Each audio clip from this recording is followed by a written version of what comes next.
If you sign that document, sir, you won't own this company in 6 months. The words didn't echo. They landed, heavy and exact, like something dropped from a height too dangerous to ignore. For a moment, no one moved.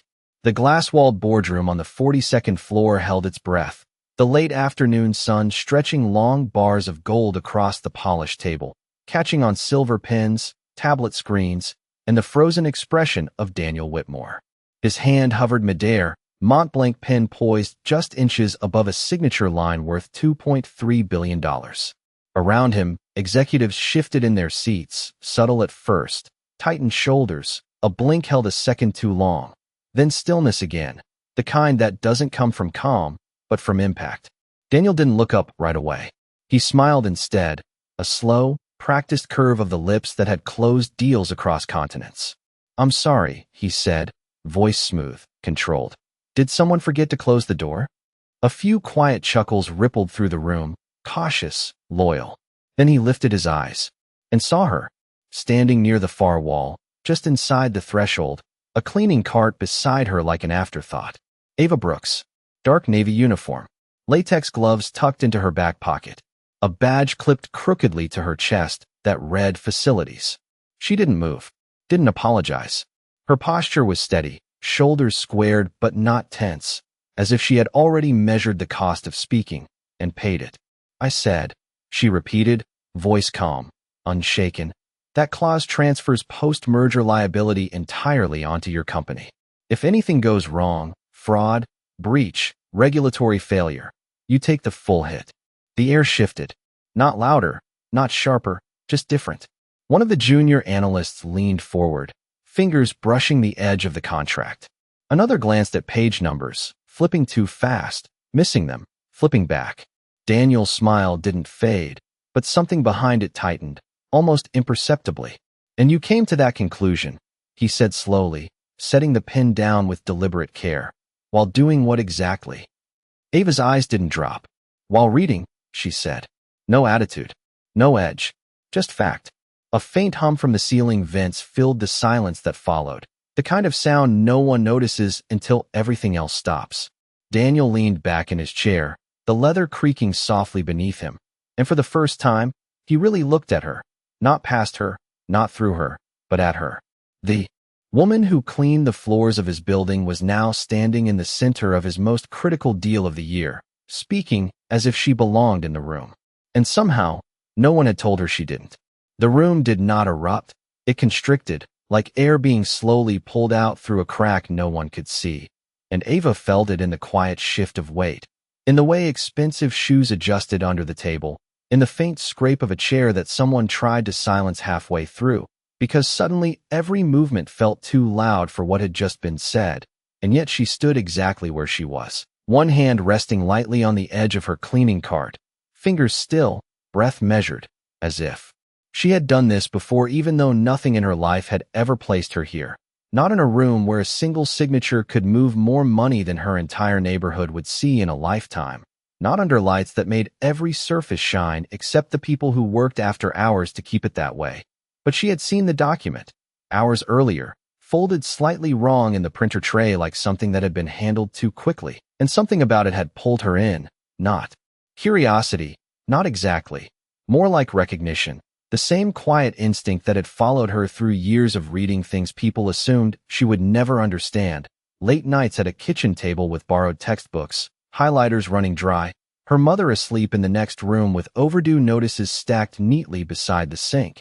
And she had learned then that danger did not always look like danger. Sometimes it looked like clean language, polished sentences, clauses that felt harmless.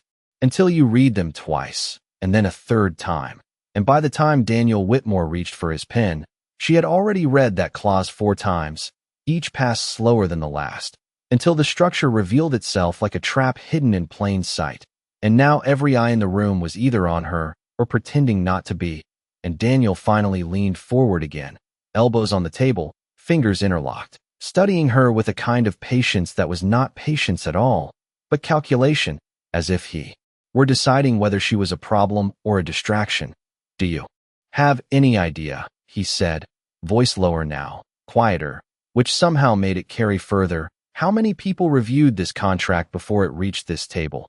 And Ava nodded once, not in agreement, but in acknowledgement, because she did know, not the exact number, but the kind of number that came with titles and salaries and confidence, the kind of number that made people stop questioning what had already been approved. And she shifted her weight slightly, the rubber sole of her shoe catching the light for a brief second, grounding herself in something real.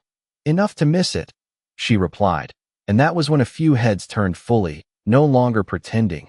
A man near the end of the table flipping directly to the liability section, his brow tightening as he scanned, lips moving silently as he traced the lines, and across from him, a woman in a tailored gray suit tapped her tablet twice, then a third time, pulling up the digital version, zooming in, her polished nail hovering just above the screen as if afraid to touch it.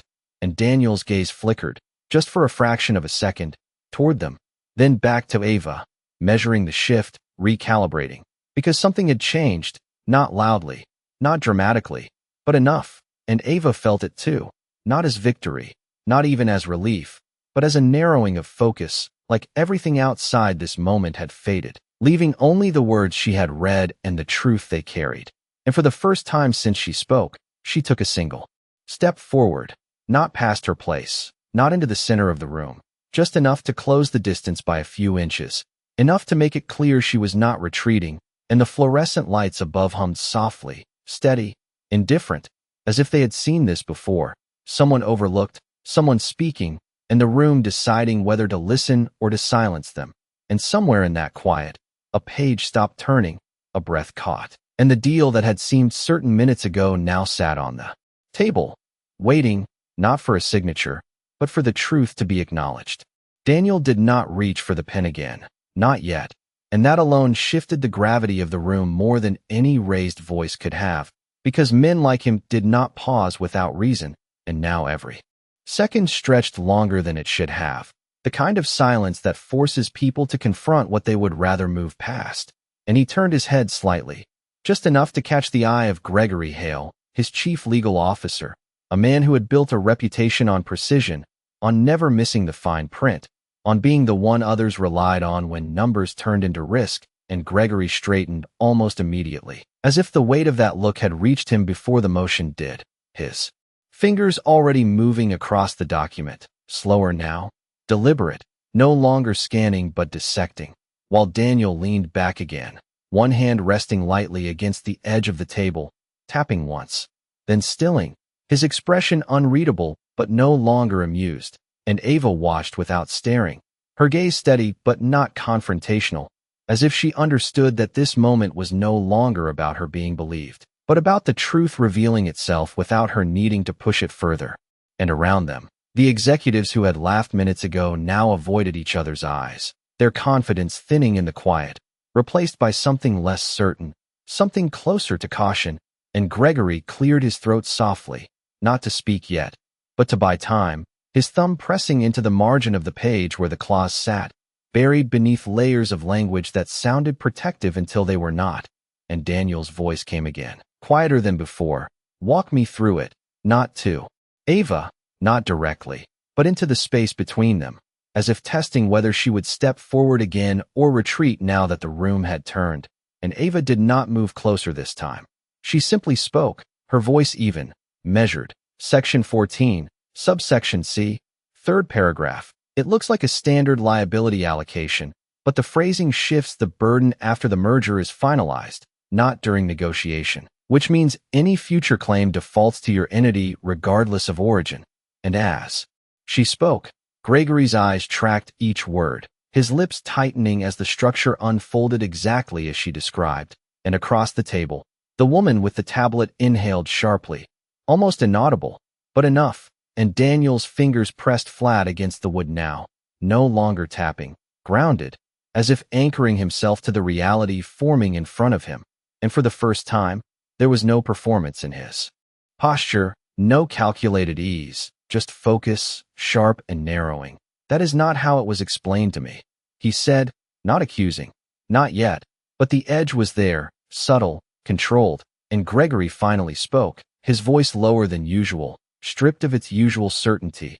It is structured in a way that could be interpreted that way. which was not a denial, not a confirmation, but something in between. And in a room like this, that distinction mattered more than anything, because it meant doubt had entered, and doubt did not belong in billion-dollar decisions. And Ava felt a shift inside her, not relief, not triumph, but a quiet steadiness, the same feeling she had when a problem finally aligned with its solution.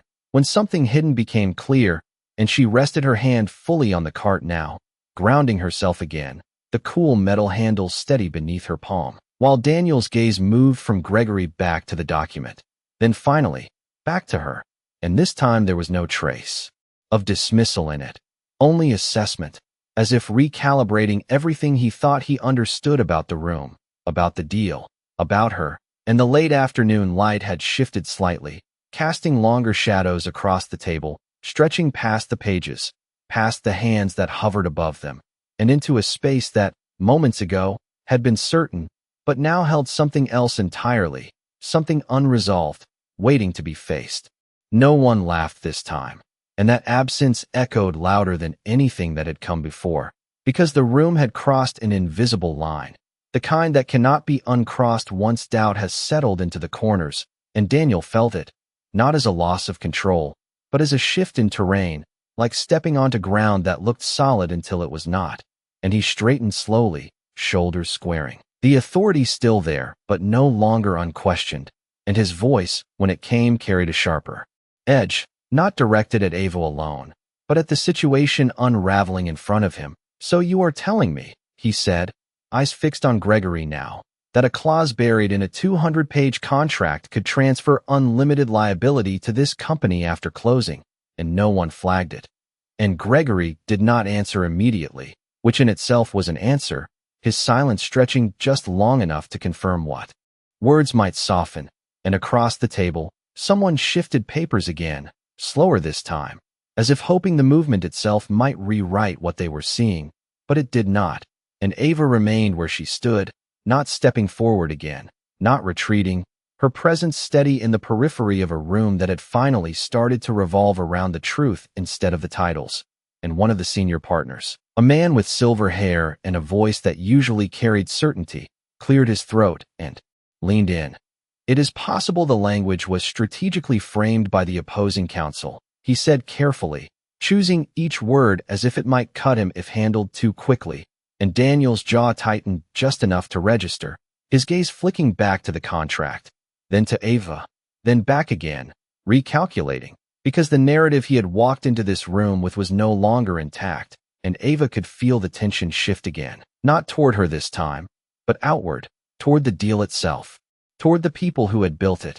And she inhaled slowly, the scent of polished wood and faint citrus cleaner grounding her in the moment, reminding her of where she came from even as the room tried to redefine her place within it. And for a second, just a second, her eyes drifted to the window, to the city stretched out below, streets running like veins through blocks of glass and steel, a world she had walked through unnoticed for years, cleaning offices long after decisions like this had been made, never part of them, only cleaning up after them. And now she stood inside one, and it was unraveling. And Daniel noticed the glance, brief as it was, and something in it registered, not distraction, but perspective. And when he spoke again, his tone had changed, not softer, but more precise. "Explain the consequence," he said, this time directly to her. No dismissal, no sarcasm, just a command stripped down to its core. And Ava met his gaze without hesitation. "If the merger goes through as written, any legal exposure tied to their past operations becomes yours, even if it is undisclosed now, which means 6 months from now, one claim, one investigation, one audit, and you are not just paying for it. You are responsible for all of it." And the words settled over the table like weight, not dramatic, not exaggerated, just real. And someone exhaled slowly, the kind of breath that comes when a risk finally becomes visible. And Gregory closed the document halfway, not in defeat, but in acknowledgement, his hand resting on top of it, as if holding it in place. And Daniel leaned forward again, both hands on the table now, fingers spread slightly, grounding himself in the decision that was no longer simple, no longer certain, and for the first time since she had spoken, the Power in the room did not come from position or title or wealth. It came from clarity, and Ava stood in it quietly, not claiming it, not performing it, just holding it long enough for the truth to do what it always does when given space, reveal itself, whether anyone was ready for it or not. The silence did not break all at once. It fractured, slowly, unevenly, like something under pressure finally giving way in small, controlled cracks, and Daniel felt it in the way the room began to shift around him, not outward, but inward, every person at the table turning toward the same unavoidable center. The document that now sat half closed beneath Gregory's hand, no longer a symbol of certainty, but of risk, and Daniel's gaze lingered on it for a moment longer before lifting again, scanning the faces around him, searching not for agreement, but for resistance, because resistance he could manage. Resistance meant control, but what he saw instead was hesitation, calculation, and something far more dangerous in a room like this, uncertainty, and it settled into his chest with a weight he did not immediately acknowledge, his fingers pressing slightly harder into the polished wood as if grounding himself against it. And when he spoke, his voice carried authority again, but it was sharper now, edged with something that had not been there before. Why was this not escalated? He asked, not raising his volume, but narrowing it, directing it with precision toward Gregory, toward the legal team, toward anyone who had touched the contract before it reached this table. And Gregory inhaled slowly, his usual composure thinning just enough to reveal the strain beneath it. The language did not trigger standard review flags, he said, choosing each word carefully, as if each one might either stabilize or further unravel the situation. It was embedded within acceptable structural parameters, and Daniel's jaw tightened again, not in anger, not yet, but in recognition of something deeper, a system that had failed not because it was broken, but because it had been trusted too completely. And across the table, one of the executives finally spoke, his voice lower than usual, almost cautious. "We are already past the scheduled signing window," he said, glancing briefly at the clock on the wall, where the second hand moved with quiet indifference, marking time that no longer felt routine. "If we delay, it signals hesitation to the other side." And that word, hesitation, lingered in the air, because in rooms like this, hesitation could cost as much as a mistake, sometimes more, and Daniel turned his head slightly, considering it, weighing not just the financial implications, but the perception, the narrative that would follow if this deal did not close as planned, investors watching, analysts speculating, competitors waiting, and for a brief moment, the room seemed to tilt toward the familiar path, the one where momentum overrides doubt, where signatures happen because stopping feels riskier than moving forward.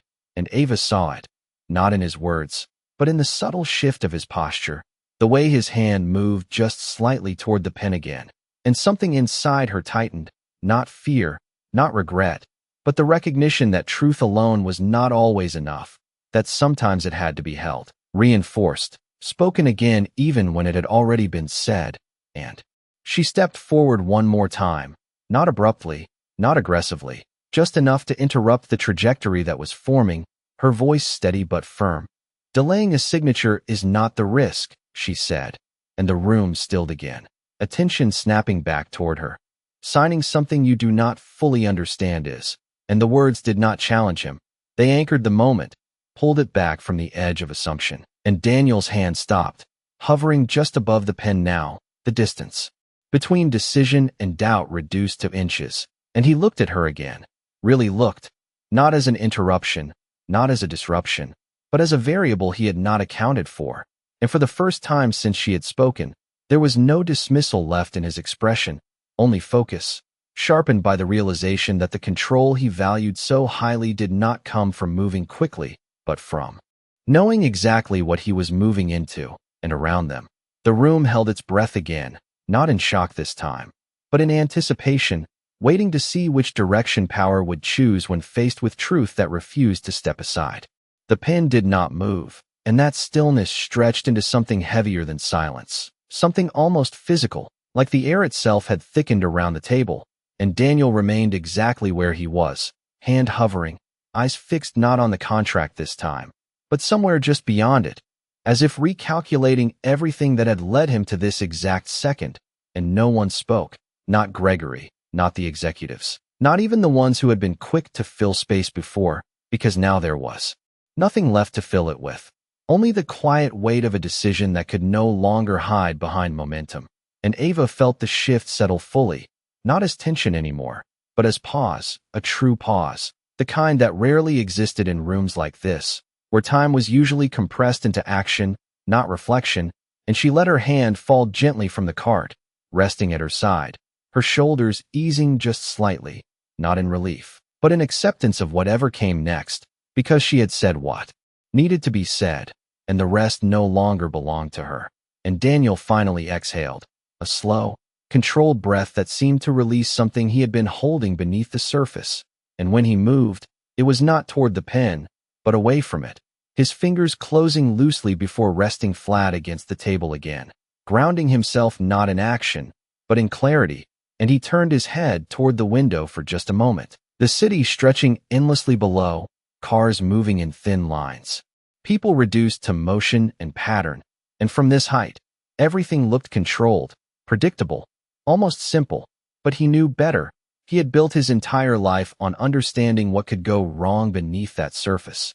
And yet today, something had nearly slipped through, not because it was hidden well enough, but because it had been trusted too easily.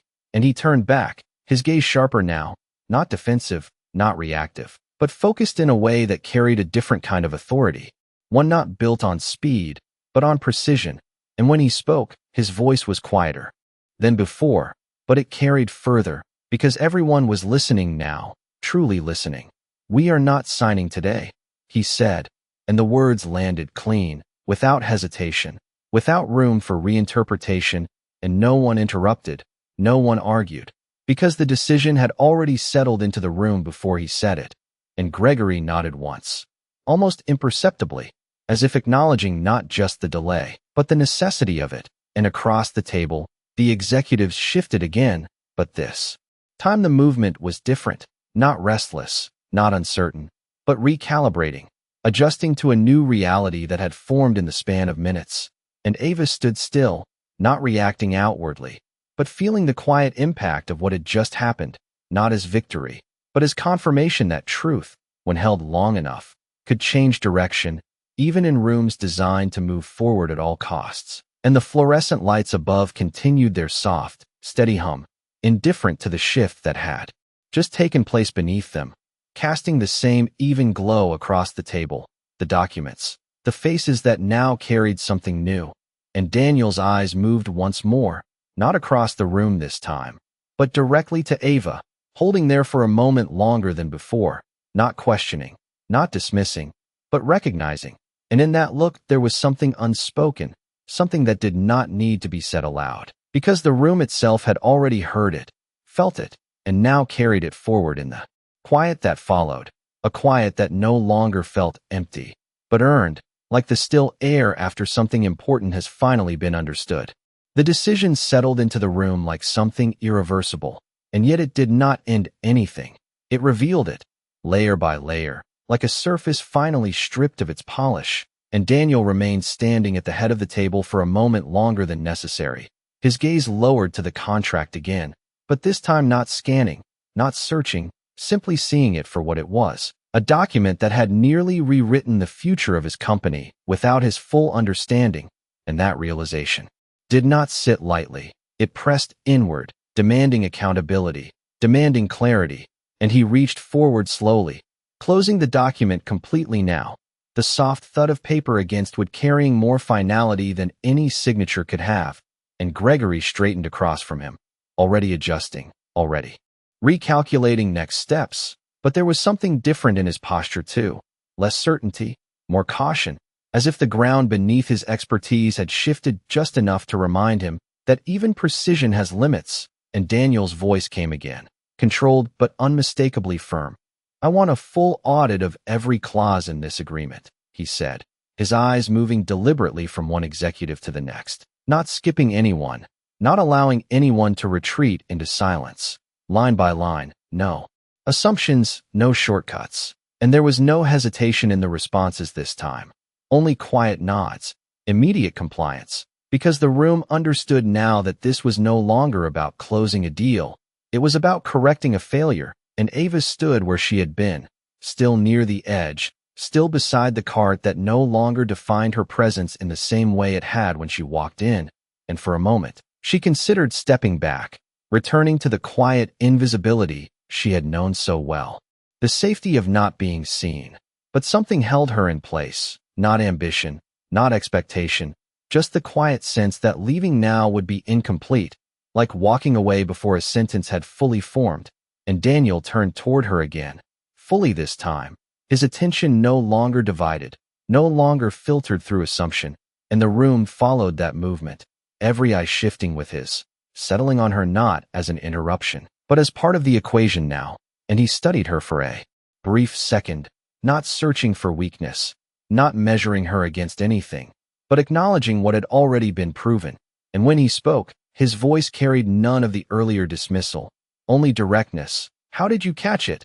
he asked, and the question was simple, but it held weight, not curiosity alone, but recognition that something outside his system had succeeded where his system had not.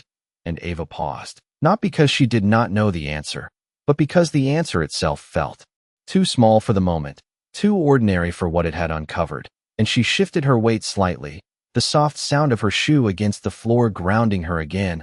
"I read it," she said, and a few subtle reactions moved through the room, not disbelief this time, but realization, the kind that comes when something obvious has been overlooked for too long, and she continued, her voice steady, slowly, more than once, "And I did not assume it was correct just because it looked right.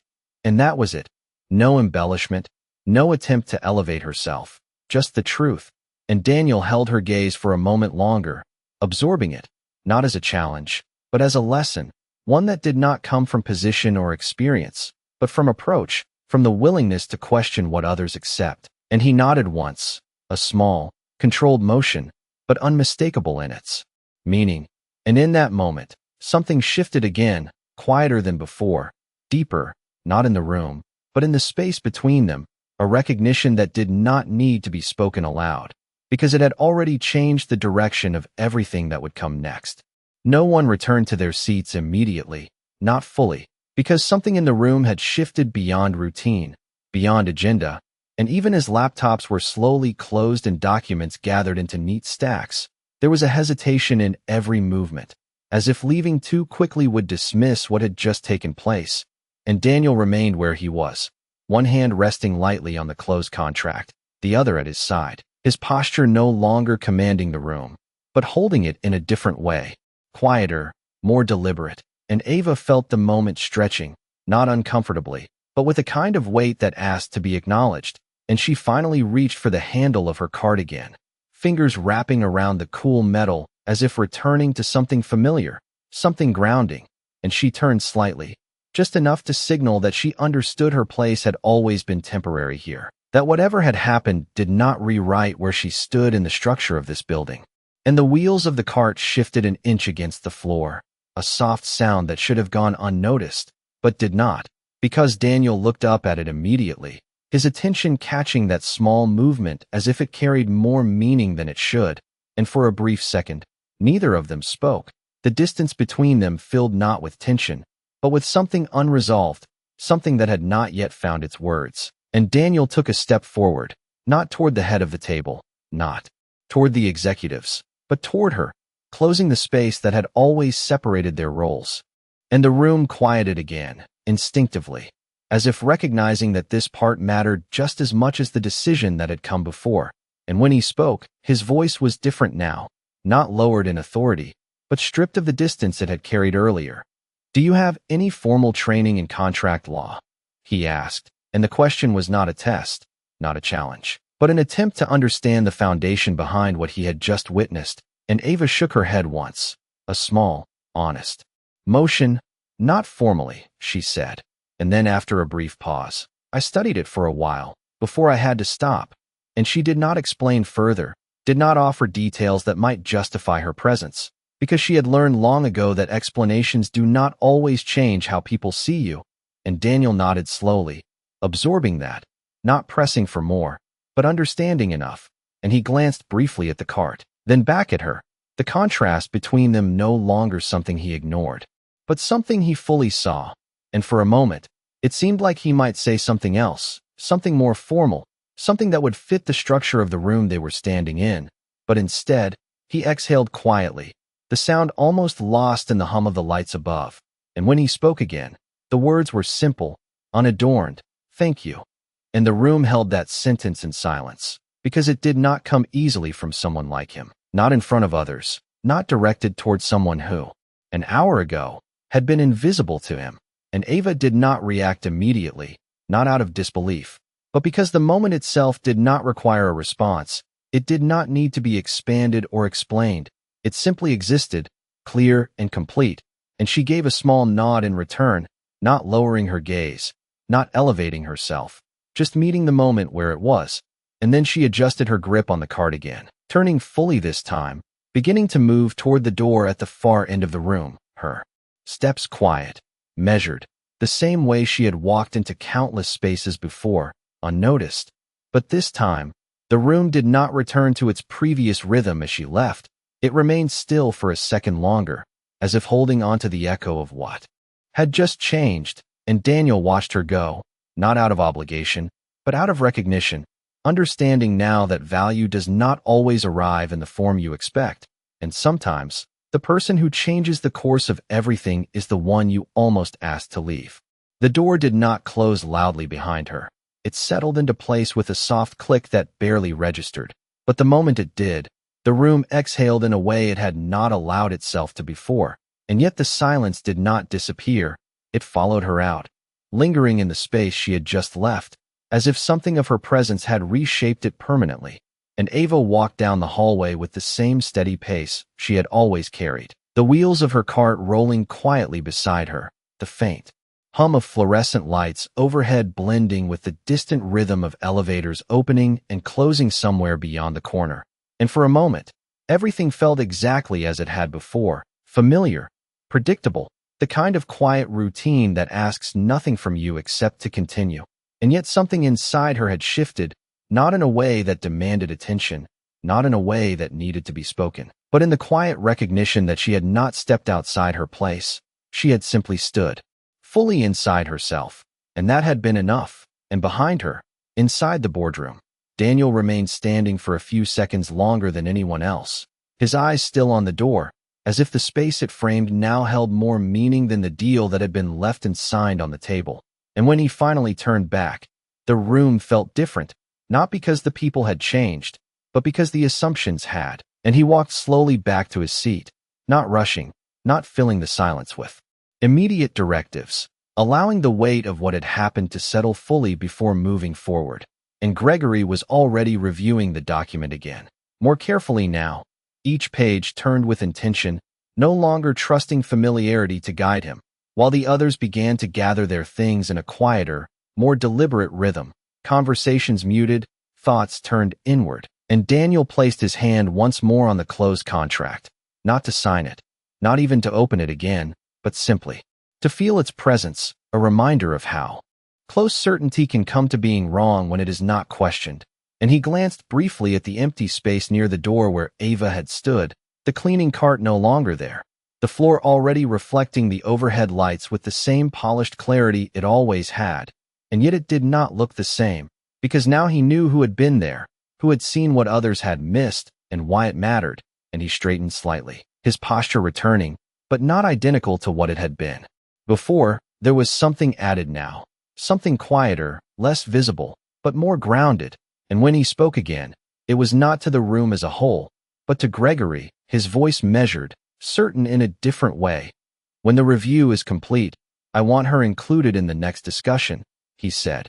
And Gregory looked up, surprised for only a fraction of a second before nodding, understanding the implication without needing it explained. And Daniel did not elaborate, did not justify the decision. Because it did not require justification, it had already been earned, and the room accepted it in silence, not as an exception, but as a correction. And outside, the hallway stretched long and quiet, Ava continuing her route, turning a corner where the light shifted slightly warmer, her reflection briefly catching in the glass of an office door before disappearing again. And she did not stop, did not look back, because she did not need to. The moment had already passed, complete in itself, and somewhere behind her, decisions would continue.